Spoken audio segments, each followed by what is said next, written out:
जय श्री ओम नमः सिद्धेभ्यः।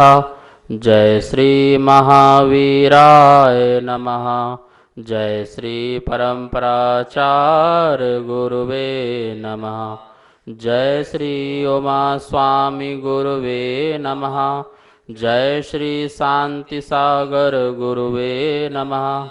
जय श्री विद्यानंद गुरुवे नमः।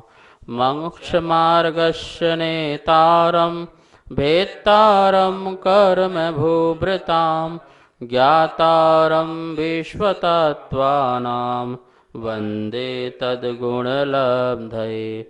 मङ्गलं भगवान् वीरो मङ्गलं गौतमो गणी मङ्गलं कुन्दकुन्दार्यो जैन धर्मोस्तु मंगलम। हम सभी लोग अध्याय 7वां, जिसमें शुभ आश्रव के कारण देख रहे थे। यहाँ पर बात चल रही थी सत्याणु जो व्रत है उसके अतिचारों की। 5 प्रकार के अतिचार बताए थे, जिसमें से 5वां नंबर का साकार मंत्र भेदः। साकार मंत्र भेद का मतलब होता है किसी की कोई बात को जान करके और उसे सबके सामने उद्घाटित कर देना, ये साकार मंत्र भेदा है। सर्वार्थ सिद्धि में आचार्य पूज्यपाद स्वामी ने 3-4 बातें कही हैं। अर्थ प्रयोजनवश, प्रकरणवश, शरीर के विकारवश या भ्रूक्षेप आदि के द्वारा एक दूसरे के अभिप्राय को जानकर ईर्ष्यावश उसे प्रकट कर देना साकार मंत्र भेदा है। मंत्र मतलब गुप्त है, साकार मतलब आकार सहित, मतलब अपने इशारों से या शरीर से या किसी भी प्रकार से बता करके ईर्ष्यावश एक दूसरे के जो भी रहस्य हैं उनको किसी के सामने उद्घाटित कर देना, ये भी कैसा है? साकार मंत्र भेद नाम का अतिचार है। जो सत्याणु व्रत वाला जो जीव होता है वो इस प्रकार का कार्य ना करे और करता है तो ये उसके व्रत में अतिचार लगता है। कभी कभी हमारे दोस्त मित्र परिवार स्वजन परिजन आदि किसी के द्वारा किसी प्रकार से गलतियां हो जाती हैं या कोई गलत संगति आदि में लग जाता है। हमको उसकी कमजोरी पता है या उसके बारे में पता है तो हम उसकी बात किसी और से बोल देते हैं, किसी और से कह देते हैं और उसमें हमारा अहित का भाव है, हित का भाव नहीं है। ध्यान रखना, कोई व्यक्ति गलत है तो उसके सामने उसी को समझाना, ये तो हुई हित की बात, लेकिन पीठ पीछे बोलना या 10 लोगों के सामने उसके अवगुणों के बारे में बताना, ये है अहित की बात। ये आप उसका अहित चाहते हैं, हित नहीं चाहते हैं और आप सबके सामने अपनी प्रतिष्ठा चाहते हैं। आप क्या सोचते हैं हम किसी के बारे में बुरा कह करके हम बड़े बन जाते हैं? नहीं, सामने वाला यही जानता है कि यह व्यक्ति भी सही नहीं है। जब दूसरे व्यक्ति की बातों को इस प्रकार से उजागर कर रहा है, इसका मतलब ये भी कहीं ना कहीं खराब ही है, इसकी संगति सही नहीं है। तो इस प्रकार से आचार्य कहते हैं कि सत्याणु व्रत वाला जो व्यक्ति है उसका ये भी एक अतिचार है कि किसी की कोई बात पता हो उसे अपने प्रयोजनवश या किसी कारणवश उसको ईर्ष्यावश क्या करना, उसका उद्घाटित कर देना, उसकी सारी बातों को लोगों के सामने, वह साकार मंत्र भेद नाम का अतिचार कहलाता है। साकार मंत्र भेद में यहाँ पर साकार शब्द इसलिए दिया क्योंकि किसी के भी अंग के विकार के माध्यम से हम किसी के इशारे समझ जाते हैं। जैसे कोई ने भौं मटकाई, किसी ने चुटकी ली, किसी ने हाथ से इशारा किया, इस प्रकार से, और उसकी हम बात को पहचान गए। कोई व्यक्ति किसी व्यक्ति से इशारे से बात कर रहा है या आँखों से बात कर रहा है या भ्रू मतलब होता है ये ऊपर की भौं, तो भौं को मटका करके बात कर रहा है और हमने जान लिया, हमने दूर से देख लिया कि ये कुछ कह रहा है, किसी कुछ बात बता रहा है और हमने उसके अभिप्राय को समझ लिया और हमने उसकी व्यक्ति से ईर्ष्यावश हमने क्या किया, उसकी बात को किसी और से कह दिया कि वो ये कहना चाह रहा है, वो ये बताना चाह रहा है, उसके अंदर ये चल रहा है। इस प्रकार से अंग विकार आदि के माध्यम से किसी की बात का पता चल जाना साकार, वो साकार कहलाता है। मंत्र मतलब गुप्त बात पता चल जाना, उसके अंदर की बात पता चल जाना, उसका भेद कर देना, उसको अंदर नहीं रख करके उसको सबको बता देना, ये साकार मंत्र भेद है। ये सत्यानुव्रति जो है इसका ध्यान रखें कि वो इन चीज़ों से ही बचे। पर ये इस प्रकार से करता है तो उसका व्रत जो है भंग नहीं है, लेकिन वह इस प्रकार के संस्कार पड़ जाएंगे तो एक दिन व्रत भी भंग हो जाएगा, इसलिए वो इन प्रकार के अतिचारों को भी ना लगाए। अब तीसरा व्रत है आचौर्याणु व्रत। आचौर्य, चोरी नहीं करना, उसका व्रत।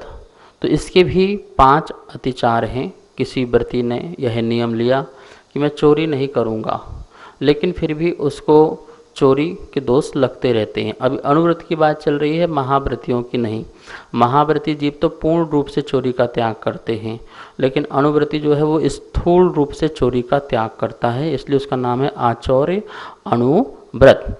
अब जो आचौर्य अनुव्रत वाला जीव है उसको भी अपने जीवन की चर्या में किस किस प्रकार से अतिचार लग जाते हैं उसकी बात यहाँ पर बता रहे हैं। आचार्यों ने बहुत बड़ा उपकार किया है कि यदि हमको पता चल जाए कि हमारे अतिचार ऐसे ऐसे लगते हैं, मैं ऐसी ऐसी गलतियाँ कर रहा हूँ, तो मेरे दोष व्रतों में लग रहे हैं, तो हम उसका निवारण कर सकते हैं। जब हमको पता ही नहीं होगा तो हम उन दोषों का कैसे निवारण करेंगे। आइए सूत्र नंबर 27वां है, अपनी जिनवाणी में यह सूत्र निकाल लीजिए। 7वें अध्याय में 27वां, हम सब पहले उसका उच्चारण करते हैं और फिर इसके बारे में समझते हैं कि कौन कौन से वो आचौर्याणु व्रत वाले के लिए अतिचार लगते हैं। स्तेन प्रयोग तदा हृतादान विरुद्ध राज्यादिक्रम हीनाधिक मानोन्मान प्रतिरूपक व्यवहारः। एक बार फिर से, स्तेन प्रयोग तदा हृतादान विरुद्ध राज्यादिक्रम हीनाधिक मानोन्मान प्रतिरूपक व्यवहारः। इस प्रकार से यहाँ सूत्र का उच्चारण हुआ। आइए अब बोर्ड के माध्यम से इसका उच्चारण करते हैं और इसका अर्थ समझते हैं। 7वें अध्याय का सूत्र नंबर 27वां, स्तेन प्रयोग तदा हृतादान विरुद्ध राज्यातिक्रम हीनाधिक मानोन्मान प्रतिरूपक व्यवहारः। ये उच्चारण है। थोड़ा सा और शुद्ध उच्चारण करना, स्तेनक प्रयोग, यहाँ पर ना के बाद थोड़ा सा पाका साउंड देंगे। स्तेनक प्रयोग तदा हृता दान विरुद्ध राज्यातिक्रम हीनाधिक मानोन्मानप, यहाँ भी पाका उच्चारण होगा, मानुपमानप प्रतिरूपक व्यवहारः। ये उच्चारण है। यहाँ पर आचौर्य अणु जो व्रत हैं उसके 5 अतिचार बता रहे हैं कि कथनचित कदाचित कभी जो आचौर्य अणुव्रत धारण करने वाला जो व्रती है, आगारी है, उसको कभी ये अतिचार लग सकते हैं। पहला कौन सा अतिचार है, देखिए, स्तेन प्रयोग पहला अतिचार है। दूसरा तदा हृता दान, ये दूसरा नंबर का अतिचार है। शब्द बड़े बड़े लग रहे होंगे, अटपटे से लग रहे होंगे, पर घबराना नहीं, बहुत सरल इनका अर्थ है। तीसरा है विरुद्ध राज्यातिक्रम। चौथा है हीनाधिक मानोन्मान, यहाँ तक लेना, हीनाधिक मानोन्मान, ये चौथा नंबर का अतिचार है। 5वां है प्रतिरूपक व्यवहारः, प्रतिरूपक व्यवहार। इस प्रकार से ये 5 प्रकार के अतिचार किसके हैं, आचौर्य अणुव्रत के हैं। अब इनका शाब्दिक अर्थ क्या है, इनके भाव क्या हैं, तो इसके लिए अपन समझते हैं। अब यहाँ पर अपन देखेंगे, लिखा है आचौर्य अणुव्रत के 5 अतिचार। अब इसको अपन संक्षेप में समझते हैं शब्दों के अर्थ रूप में। स्तेन प्रयोग, स्तेन मतलब होता है चोरी, प्रयोग मतलब उसका प्रयोग करना या करवाना, प्रेरित करना, कराना, अनुमोदना करना, चोरी, किसी को चोरी के लिए प्रेरित करना, कराना या उसकी अनुमोदना करना, ये अतिचार है। ये कौन सा अतिचार है, स्तेन प्रयोग। स्तेन, इसके बाद है तदा हृता दान। तद मतलब उसी का, उसी मतलब उसी स्तेन का, मतलब यहाँ पे क्या लिख दिया अपन ने, स्तेन आहृता दान, उसका अर्थ ही निकल गया। मतलब तत् मतलब उसी का, उसी स्तेन का। आहृत आदान, आदान मतलब होता है ग्रहण करना, आहृत मतलब वस्तु, चोरी की हुई वस्तु का ग्रहण करना, इसे अपन बोलेंगे तदाहृता दान अथवा स्तेन आहृता दान। तीसरा नंबर है विरुद्ध राज्यातिक्रम, राज्य आज्ञा का उल्लंघन कर, राजा का जो आज्ञा है उसके विरुद्ध है, विरुद्ध होना, उसका अतिक्रम करना, और क्या करना, चोर बाजारी करना, चोरी की वस्तु लेना देना, तो ये विरुद्ध राज्यादि क्रम। और फिर चौथा नंबर लिखा है यहाँ पर हीन, अधिक, मान और उन्मान। जो मान और उन्मान, जो बाट होते हैं, तराजू होते हैं, अथवा तौलने वाली जो वस्तु होती है, या उन्मान होते हैं जो डब्बे आदि होते हैं, डब्बे से अपन ने 1 लीटर 2 लीटर या 1 किलो 2 किलो इस प्रकार सामान लेने वाली वस्तु होती है। तो मान और उपमान में क्या करना, तौलने में, देने में कम तौलना और लेने में अधिक तौलना, इस प्रकार से हीना, अधिक, मान, उन्मान है। पांचवा है प्रतिरूपक व्यवहार, प्रतिरूपण उत्तम वस्तु में खोटी चीज मिलाकर अच्छी कहकर बेचना, प्रतिरूपक उसी जैसे दिखने वाली वस्तु को मिलाकर के व्यवहार करना, बेचना, इस प्रकार से ये 5 अतिचार हैं। अब देखते हैं स्टेन प्रयोग का राजवार्तिक में सर्वार सिद्धि में किस प्रकार से अर्थ किया गया है। तो आचार्य अकलंक देव और आचार्य पूज्यपाद स्वामी का लगभग एक सही मत है, वह स्टेन को कहते हैं चोरी, और प्रयोग मतलब कि उसके बारे में कैसे करना है चोरी, उसके बारे में प्रयोग करना, बताना, बतलाना, करके दिखाना, या उसके लिए प्रेरित करना कि आप इस प्रकार से चोरी कर सकते हैं। संसार में ऐसे बहुत लोग हैं जो आपको चोरी करने के तरीके बताते हैं। जैसे मान लो कि आपको सरकार की टैक्स की चोरी करना है, तो टैक्स की चोरी करने के लोग कितने प्रकार के आपको फार्मूले बताएंगे, आप ऐसा कर लेना, इसमें ऐसा डाल लेना, इसको यहाँ का दिखा देना, इसको गुप्त दान दिखा देना, इसके लिए जो है कूपन दिखा देना, या फिर इसको 8TG में ले लेना, लेकर के उससे पैसा वापस ले लेना। ऐसे करके लोग तुमको कितने सारे प्रकार के उपाय बताएंगे कि आप ऐसा भी हो जाएगा और आपका बच भी जाएगा। तो ये मैंने आपको एक बात बताई। इसी प्रकार से आप चोरी करने के प्रयोग, कितने प्रकार के चोरी करने के प्रयोग हो सकते हैं। हमें जो है किसी के यहाँ काम कर रहे हैं तो वहाँ पर किस प्रकार से चोरी की जा सकती है, सामने वाले को पता भी ना चले और अपना काम भी हो जाए। तो जो सत्याणु, जो अचौर अनुव्रत वाला जो जीव होगा, वो एक बात तो पहली बात चोरी नहीं करेगा, ठीक है ना। और दूसरी बात है, यदि वो इस प्रकार के किसी को प्रयोग बताता है या स्वयं भी इस प्रकार से चोरी करने का प्रयास करता है, तो आचार्य वन कहते हैं ये उसके व्रत में अतिचार है। अतिचार नहीं लगाना है, हमको निरतिचार रूप से पालन करना है।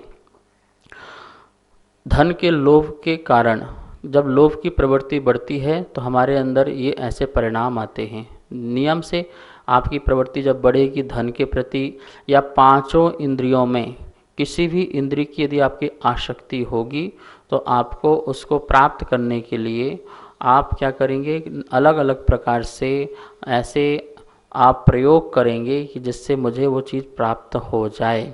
आप स्वयं करेंगे या दूसरों से भी करवाएंगे। आपको पता है चोरी करने वाला झूठ भी बोलने लगता है, फिर जब चोरी करेगा तो उसको कितने प्रकार के झूठ बोलना पड़ते हैं और फिर उसका सत्यानुव्रत भी नहीं रह पाता है। इसलिए स्तेन प्रयोग का अर्थ यहाँ पर हुआ कि चोरी करने वाले को स्वयं प्रयोग बतलाना व दूसरे के द्वारा उसको चोरी में प्रयुक्त प्रवृत्त करना, या तो स्वयं करके दूसरों को कराना, और उस चोरी की व चोर की मन में प्रशंसा करना, चोरी करना अच्छा मानना, ये सब स्तेन प्रयोग है। अब आप तो कर तो नहीं रहे हैं, लेकिन जो कर रहे हैं वो चोरी कर रहे हैं, तो आप उसके मन में क्या करते हो, प्रशंसा करते हो। जैसे मान लो कि आपके यहाँ बिजली लगवाई आपने, या पानी के लिए आपने अपना मीटर लगवाया, और आप बोल रहे भैया बहुत बिजली का बिल आ रहा है, बहुत पानी का बिल आ रहा है। तो अच्छा, तो तुमको पता नहीं है कैसे करना है, इसको कैसे कम किया जा सकता है, बिजली का बिल कम आएगा, पानी का कैसे भैया, इसमें तुम कुछ ऐसा कर लो, इसमें ऐसी मशीन लगा लो, इसमें इस प्रकार से आइडियाज़, ऐसे बहुत सारे आइडिया देते हैं लोग कि अच्छा इससे क्या होगा, तुम्हारा बिल कम हो जाएगा। मतलब बिजली की चोरी करना सिखाना, पानी की चोरी करना सिखाना, सरकार के टैक्स की चोरी करना सिखाना, व्यापार में बिल आदि उल्टे सीधे बनाना। तो ये सब क्या है, आप नए नए प्रकार के आइडिया देते हैं। जैसे सीए है, वकील है, अब जिन्हें सीए की डिग्री ले ली है, वकील की डिग्री ले ली है, तो वो अनेक प्रकार के लोगों को इस प्रकार की जो है सलाहें देता है, वो उसका व्यापार है। अब सीए के पास जाएंगे, भैया आप तो कुछ उपाय निकालो और कैसे भी करके हमको तो इन टैक्सों से बचाओ, आप कैसे करोगे तुम देखो। तो वो फिर कई तरह के उपाय निकालता है। तो यदि वो आचौर्याणु व्रत वाला यदि सीए है, तो वो यदि इस प्रकार से करता है तो क्या होगा, वो उसको अतिचार लगेगा। तो ये निश्चित ही उसको किसी न किसी प्रकार से लोभ लालच के कारण इस प्रकार के परिणाम आ जाते हैं। यदि हमें लोभ लालच के परिणामों को हम कंट्रोल कर लेते हैं तो फिर हमें ये चोरी करने का प्रयोग बतलाना, सीखना, आजकल तो सिखाते हैं, सिखाने वाले भी लोग बैठे हुए हैं कि तुम्हें किस प्रकार से अपने इस चोरी करना है, तो चोरी करने की कला भी सिखाते हैं। 72 कला में एक चोरी कला है, लेकिन किसी को दुख देना, किसी को कष्ट देना, पीड़ा देना, बड़ी चोरियां करना, ये सब अच्छी बात नहीं है। यहाँ तो देखो आचौर अणुव्रत वाले की स्थूल रूप से चोरी का तो उसने त्याग ही कर दिया है कि किसी का धन अपहरण कर लें, किसी का ऐसे कार्य कर दें जिससे उसकी मृत्यु हो जाए, किसी का डाका मारना, डाकू बन जाना, चोर बन जाना, ये तो उसका त्याग ही हो गया है। लेकिन फिर भी जो लोलुभी व्यक्ति है वो इस प्रकार से छोटी मोटी बातों को चोरी का क्या करना, उपाय बताते रहना या स्वयं करते रहना। नमस्ते आचार्य जी, मेरी शंका यह है कि जो चोरी करते हैं, जो चोरी का उपाय बताते हैं, वो जीवन में सुखी रह सकते हैं कि नहीं? चोरी करने वाला या चोरी के उपाय बताने वाला सुखी नहीं रह सकता। हाँ, कभी उसके पुण्य का उदय हो तो पुण्य के उदय में वो अपने अन्य कारण सुखी रह सकता है, लेकिन जो चोरी कर रहा है वो नियम से दुखी रहेगा, क्योंकि उसके मन में शंका रहेगी, संशय बना रहेगा, डर और भय बना रहेगा। भय से जो आकुलित व्यक्ति है वो सुखी नहीं रह सकता। लेकिन अन्य कारण जो दूसरे कारण हैं, उन कारणों से वो सुखी रह सकता है। अपने पुण्य का उदय है तो पुण्य के उदय में व्यक्ति सुखी भी रह लेता है। लेकिन महानुभाव, ऐसा जो भाव रखने वाला जो व्यक्ति है, नियम से उसके बुरे कर्म बनते हैं और वो आगामी कालों में दुखों को प्राप्त करता है। और उसके जीवन में ऐसे क्षण आते हैं कि फिर उसके पास भी जो इंद्रिय संबंधी जो सामग्रियां हैं उनका अभाव होता है। आप देखते हैं कितने लोग हैं जिनके पास कभी धन का अभाव है, किसी के पास है अपने सामग्री का, खाने पीने का अभाव है। वो सब क्यों?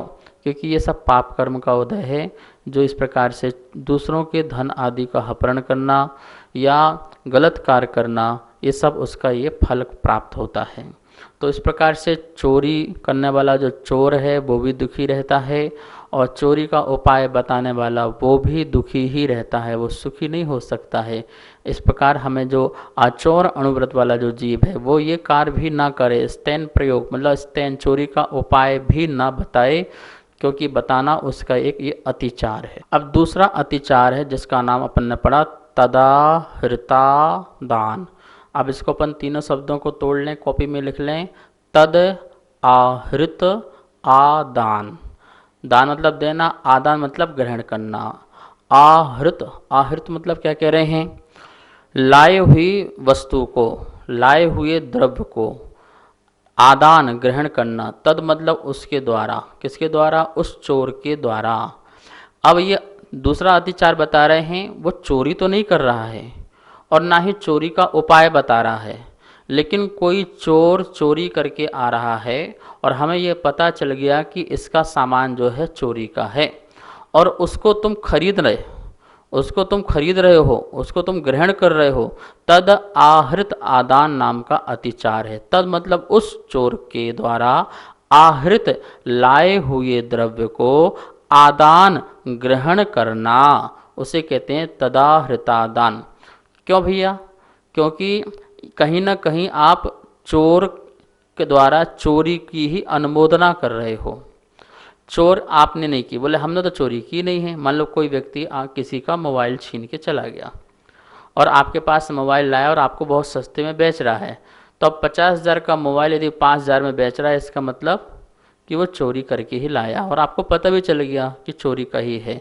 फिर आप उसको खरीद रहे हैं, कोई व्यक्ति बोले ले लेना, तुमने थोड़ी चोरी की है, तुमने तो चोरी नहीं की, तुम तो पैसे देकर ही उसके खरीद रहे हो, कहाँ तुम चोरी कर रहे हो। तो बोल रहे नहीं, जो आचौर अनुव्रत वाला जो जीव है ऐसी वस्तु को भी ग्रहण नहीं करेगा कि चोर द्वारा लाई हुई वस्तु को खरीदना, क्योंकि चोरी का बढ़ावा देना है।